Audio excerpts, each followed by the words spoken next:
সুপ্রিয় শিক্ষার্থীরা, তোমরা যারা দশম শ্রেণীর কারিগরি শাখার আইটি সাপোর্ট ও আইওটি বেসিক্স ট্রেডে রয়েছে, তোমাদের আজকের ক্লাসে গুরুত্বপূর্ণ সাজেশন প্রদান করব।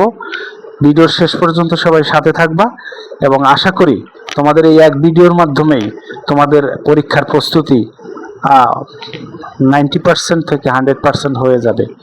তো চলো শুরু করা যাক। প্রিয় শিক্ষার্থীরা, তোমরা দেখতে পাচ্ছ যে অধ্যায় 1 কম্পিউটার পেরিফেরালস বেসিক্স, এই অধ্যায় 1 থেকে তোমাদের অতি সংক্ষিপ্ত যে প্রশ্নগুলো রয়েছে, অতি সংক্ষিপ্ত প্রশ্নে কোন কোন প্রশ্ন তোমাদের জন্য বেশি গুরুত্বপূর্ণ আমি তোমাদেরকে বলে দিচ্ছি।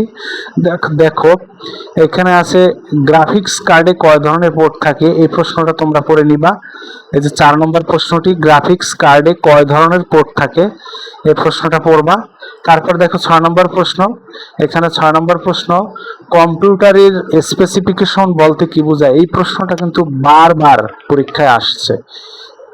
অর্ধবার্ষিক বলো, এরপরে কি বলে প্রি টেস্ট বলো, টেস্ট বলো, এসএসসি পরীক্ষা বলো, প্রায় পরীক্ষায় এই প্রশ্নটা আসে কি কম্পিউটারের স্পেসিফিকেশন বলতে কি বোঝায়।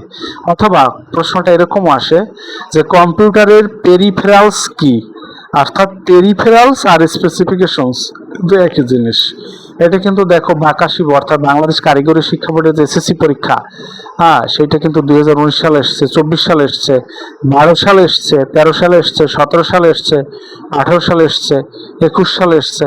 তাহলে আশা করি বুঝতে পারছো যে 6 নম্বর প্রশ্ন কতটা গুরুত্বপূর্ণ। অর্থাৎ 6 নম্বর প্রশ্নটা তোমাদের পরীক্ষার জন্য ভেরি ভেরি ভেরি ইম্পর্টেন্ট একটি প্রশ্ন, আশা করি বুঝতে পেরেছো। তারপর 7 নম্বর প্রশ্ন দেখো, 7 নম্বর প্রশ্ন কাজের ধরন অনুযায়ী কম্পিউটার সিস্টেমের ইউনিটগুলোর নাম লেখো অথবা 3টি আউটপুট ডিভাইসের নাম বলো। এই প্রশ্নটা তোমাদের পরীক্ষার জন্য ভেরি ভেরি একটি ইম্পর্টেন্ট প্রশ্ন। এই যে এটা বাকাশিব 2024 সালে এসছে, বুঝতে পারছো। 6-7 কিন্তু তোমাদের এ পর্যন্ত ইম্পর্টেন্ট প্রশ্ন। এরপরে দেখো 9 নম্বর প্রশ্ন, 9 নম্বর প্রশ্নে বলা আছে অপটিক্যাল ড্রাইভ বলতে কি বোঝায়। অপটিক্যাল ড্রাইভ এটা কিন্তু বাকাশিব 2024 সালে এসছে, অথবা এই প্রশ্নটা এভাবেও আসতে পারে অপটিক্যাল ড্রাইভ কি, অপটিক্যাল ড্রাইভ কি, এটা বাকাশিব 2021 সালে এসছে। তাহলে এই 9 নম্বর প্রশ্ন কিন্তু তোমার পরীক্ষার জন্য ভেরি ভেরি ইম্পর্টেন্ট একটি প্রশ্ন। তারপরে দেখো 10 নম্বর প্রশ্ন তোমার পরীক্ষার জন্য ভেরি ভেরি ইম্পর্টেন্ট একটি প্রশ্ন, হার্ড ডিস্ক ইন্টারফেসের নাম লেখো।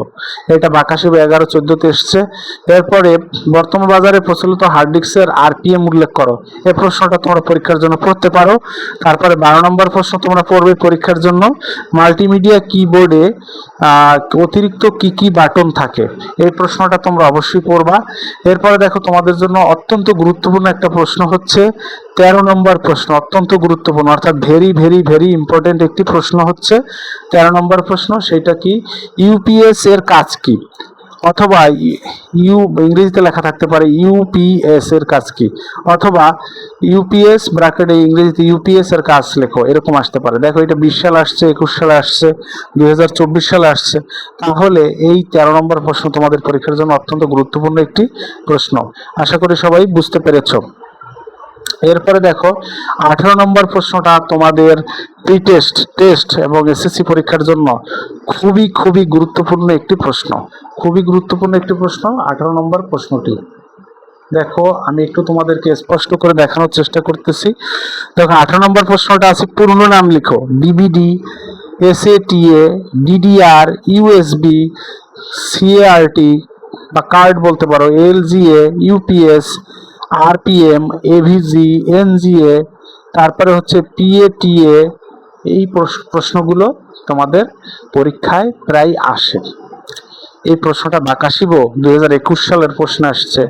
তারপরে অথবা অথবা দিয়ে দেখো কতগুলো প্রশ্ন গুরুত্বপূর্ণ আকারে দেওয়া আছে, অথবা পূর্ণরূপ লেখো আরপিএম এর পূর্ণরূপ, এরপর লেখো এসএটি এর পূর্ণরূপ, তারপর হচ্ছে ইউপিএস এর পূর্ণরূপ, আরওএম এর পূর্ণরূপ, তারপর হচ্ছে ইউএসবি এর পূর্ণরূপ। তোমরা কি দেখতে পাচ্ছ? এগুলো কিন্তু তোমাদের পরীক্ষার জন্য গুরুত্বপূর্ণ। দেখো এরপরে হচ্ছে সিডি, ডিভিডি, লেজার অথবা ডিভিডি এর পূর্ণরূপ কি। এরপর হচ্ছে 19 নম্বর প্রশ্ন। তাহলে 18 নম্বর প্রশ্ন তোমার প্রি টেস্ট, টেস্ট এবং এসএসসি পরীক্ষার জন্য ভেরি ভেরি ইম্পর্টেন্ট একটি প্রশ্ন। এরপরে দেখো 19 নম্বর প্রশ্ন, মাদারবোর্ড বলতে কি বোঝায়? এই প্রশ্নটা অথবা এরকমও পরীক্ষা আসে যে কম্পিউটার মাদারবোর্ড বলতে কি বোঝায়। এই প্রশ্নটা তোমরা অবশ্যই পরীক্ষার প্রস্তুতির জন্য পড়ে নিবে। এই প্রশ্নটা তোমাদের পরীক্ষার জন্য ভেরি ভেরি ইম্পর্টেন্ট অঙ্ক, মানে একটা প্রশ্ন। তোমরা কি করবে, একটু কষ্ট করে তোমাদের নোট গাইড বা বইয়ে দাগাই লিখবে। এই প্রশ্নগুলো তোমরা পরীক্ষার প্রস্তুতির জন্য অবশ্যই ভালোভাবে পড়বে।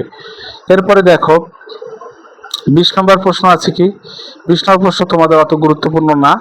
এরপরে তোমরা 21 নম্বর প্রশ্নটা তোমাদের পরীক্ষার জন্য অবশ্যই পড়বে। দেখো এখানে প্রসেসর সকেট বা স্লট কি, অথবা প্রশ্নটা এরকম আসে মাদারবোর্ড এর দুটি স্লটের নাম লিখো, এরকম আসতে পারে। এই প্রশ্নটা তোমরা পরীক্ষার জন্য পড়বা। এরপরে দেখো 24 নম্বর প্রশ্ন তোমাদের পরীক্ষার জন্য ইম্পর্টেন্ট, সব কিছু পড়তে হবে না, যেটা যেটা বলবো এটাই পড়বা। এরপর দেখো নিক, এনআইসি, নিক বলতে কি বোঝায়? এটা বাকাশিব 2020 সালে এসছে। এটা অন্যভাবে এরকম আসতে পারে যে এনআইসি কি ও এর কাজ লেখো, অথবা এরকম আসে নেটওয়ার্ক ইন্টারফেস কার্ড কেন ব্যবহার করা হয়। এই প্রশ্ন বাকাশিব 2024 সালে এসছে। তো এটা কিন্তু তোমাদের পরীক্ষার জন্য খুব গুরুত্বপূর্ণ একটি কোশ্চেন। এরপরে 25 নম্বর প্রশ্ন, দেখো পুরো নাম লেখো, PCB, ESD, ISA, PIC, AGP, NIC বা নিক, তারপরে আর যে এসআইএমএম, ডিআইএমএম, আরআইএমএম, তারপর এএমআর, সিএনআর, বায়াস, এইগুলো কি পড়বা এখানে। অথবা এরকম আসতে পারে, দেখো 2012 এবং 18 সালে যেভাবে আসছে পুনরূপ লেখো, এনআইসি বা নিক, আইপিএস, এগুলো আসছে। তাহলে 25 নম্বর প্রশ্ন তোমার পরীক্ষার জন্য ভেরি ভেরি ইম্পর্টেন্ট একটি প্রশ্ন। এরপরে দেখো 26 নম্বর প্রশ্ন, ডিপিআই, পিপিএম, এলপিএম কি, এই প্রশ্নটা তোমাদের পরীক্ষার জন্য গুরুত্বপূর্ণ একটা প্রশ্ন। এরপরে 27 নম্বর প্রশ্নটি তোমাদের পরীক্ষার জন্য একটি গুরুত্বপূর্ণ প্রশ্ন। এরপরে 28 নম্বর প্রশ্নটাও তোমাদের পরীক্ষার জন্য একটি গুরুত্বপূর্ণ প্রশ্ন। অর্থাৎ 26, 27, 28 পরীক্ষার জন্য ভেরি ভেরি ইম্পর্টেন্ট প্রশ্ন। আশা করি সবাই বুঝতে পেরেছো। এরপরে সংক্ষিপ্ত প্রশ্নের মধ্যে দেখো 3 নম্বর প্রশ্ন তোমাদের পরীক্ষার জন্য ভেরি ভেরি ইম্পর্টেন্ট প্রশ্ন, পিএস, দেখো PS/2 পোর্ট চিত্র সহ বর্ণনা করো। এই প্রশ্নটা তোমাদের পরীক্ষার জন্য অত্যন্ত গুরুত্বপূর্ণ একটা প্রশ্ন।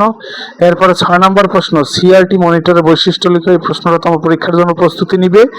এরপরে দেখো 7 নম্বর প্রশ্ন, DDR2 এবং DDR3 র্যাম এর পার্থক্য। এই প্রশ্নটা পরীক্ষার জন্য পড়বা। এরপরে হচ্ছে হার্ড ডিস্ক ও ফ্লপি ডিস্কের দুটি পার্থক্য লেখো। এই প্রশ্নটাও কিন্তু পরীক্ষার জন্য বেশ গুরুত্বপূর্ণ একটা প্রশ্ন। এরপরে দেখো পরবর্তী প্রশ্ন আসো 10 নম্বর প্রশ্ন, পরীক্ষার জন্য ভেরি ভেরি ইম্পর্টেন্ট একটা প্রশ্ন, মাদারবোর্ডের বিভিন্ন অংশগুলোর নাম উল্লেখ করো। প্রায় বছরই পরীক্ষায় আসে। এখানে এরকমও আসে পরীক্ষায় যে মাদারবোর্ডের প্রধান অংশগুলো কি কি, অথবা মাদারবোর্ডের মূল অংশগুলোর নাম লিখো, এরকম আসে। এই 10 নম্বর প্রশ্নটা তোমাদের পরীক্ষার জন্য ভেরি ভেরি ইম্পর্টেন্ট একটি প্রশ্ন। এরপরে দেখো 19 নম্বর প্রশ্ন, মাদারবোর্ডে র্যাম সংযোজন প্রক্রিয়া লেখো। মাদারবোর্ডে র্যাম সংযোজন কিভাবে করবা সেটাও কিন্তু পরীক্ষায় আসে প্রায়। তো এই প্রশ্নটাও তোমাদের পরীক্ষার জন্য বেশ গুরুত্বপূর্ণ একটা প্রশ্ন, এটা পড়ে নিবা। তারপরে দেখো 17 নম্বর প্রশ্ন, চিপসেটের কাজ কি। এই যে 17 নম্বর প্রশ্ন আছে, দেখো চিপসেটের কাজ কি, এই প্রশ্নটা তোমরা পরীক্ষার জন্য পড়তে পারো। তারপরে 19 নম্বর প্রশ্ন, ক্যাশ মেমোরি কি। ক্যাশ মেমোরিও কিন্তু প্রায় পরীক্ষায় দেখে আসে। তো এই ক্যাশ মেমোরি প্রশ্নটা তোমাদের পরীক্ষার জন্য গুরুত্বপূর্ণ। তারপরে 20 নম্বর প্রশ্ন, মাদারবোর্ডের ফ্রন্ট প্যানেল কন্টাক্ট কি লেখা আছে, কানেক্টর সমূহের কাজ বর্ণনা করো। এখন মাদারবোর্ডের পাওয়ার ফ্রন্ট প্যানেল কানেক্টর সমূহের কাজ বর্ণনা করে। এই প্রশ্নটা বাকাশিব 2017 সালে এসছে। এই প্রশ্নটাও তোমরা পরীক্ষার জন্য অবশ্যই পড়ে নিবা। এরপর দেখো 23 নম্বর প্রশ্ন, 23 নম্বর প্রশ্ন, সিআরটি মনিটর এবং এলসিডি মনিটরের মধ্যে পার্থক্য লিখো। এই প্রশ্নটা তোমাদের পরীক্ষার জন্য ভেরি ভেরি ইম্পর্টেন্ট একটি প্রশ্ন, এটা তোমরা অবশ্যই পড়বা। আশা করি সবাই বুঝতে পেরেছো। এরপরে দেখো অধ্যায় এই যে অধ্যায় 3, এইটা কিরকম হয়ে আসছে একটু দেখি। আমরা একটু সোজা করে নিচ্ছি। দেখো এই যে এখানে অধ্যায় 3-এ যাওয়ার আগে রচনামূলক একটা অংশ রয়ে গেছিল। রচনামূলক অংশে তুমি কোন প্রশ্নটা পড়বা? শুধুমাত্র একটা প্রশ্ন পড়বা, 4 নম্বর প্রশ্নটা পড়বা। 4 নম্বর প্রশ্ন আছে, কম্পিউটার কি কি ধরনের সিকিউরিটি থ্রেটের কবলে পড়তে পারে, বিস্তারিত লেখা। এটা বাকাশিব 2024 সালে প্রশ্নটি এসেছে। এই প্রশ্নটা তুমি পড়বা। এছাড়া 1 নম্বর প্রশ্নটাও তোমরা পরীক্ষার জন্য পড়তে পারো, কি কম্পিউটার নিরাপত্তা কেন প্রয়োজন তার বর্ণনা দাও। এই প্রশ্নটাও বেশ গুরুত্বপূর্ণ। এই 1 নম্বর প্রশ্ন, কম্পিউটার নিরাপত্তা কেন প্রয়োজন তার বর্ণনা দাও, এটা রচনা প্রশ্ন হিসেবে পড়বা। আর 4 নম্বর প্রশ্নটা পড়বা, কম্পিউটার কি কি ধরনের সিকিউরিটি থ্রেটের কবলে পড়তে পারে, বিস্তারিত লেখো। এই দুইটা প্রশ্ন তোমরা পরীক্ষার জন্য অবশ্যই প্রস্তুতি নিবা। আশা করি বুঝতে পেরেছো। আচ্ছা, এই পৃষ্ঠাটা আমার মনে হয় ঘুরে গেছে, একটু মিসিং হয়েছে সম্ভবত। এটা কি আমি তোমাদেরকে বললাম এতক্ষণ? একটু মিসিং হয়েছে সম্ভবত। আচ্ছা আচ্ছা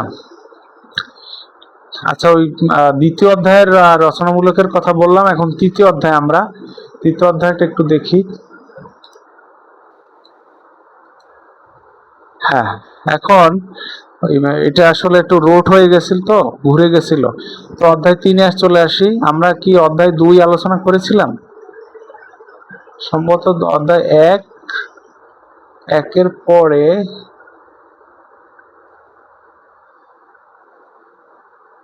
আচ্ছা, এখানে কি অধ্যায়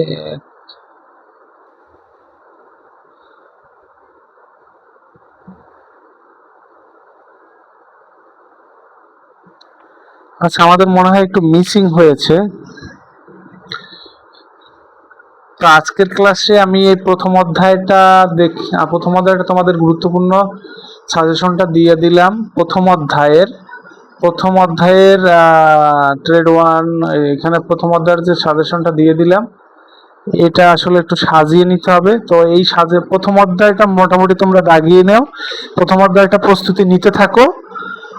প্রথম অধ্যায়টা পড়তে পড়তে আমি বাকি অধ্যায়গুলোর সাজেশন, কোন বাকি অধ্যায় থেকে কোন কোন প্রশ্ন পড়বা, কোনটা বেশি গুরুত্বপূর্ণ, এগুলো আমি সব আবার বলে দেব।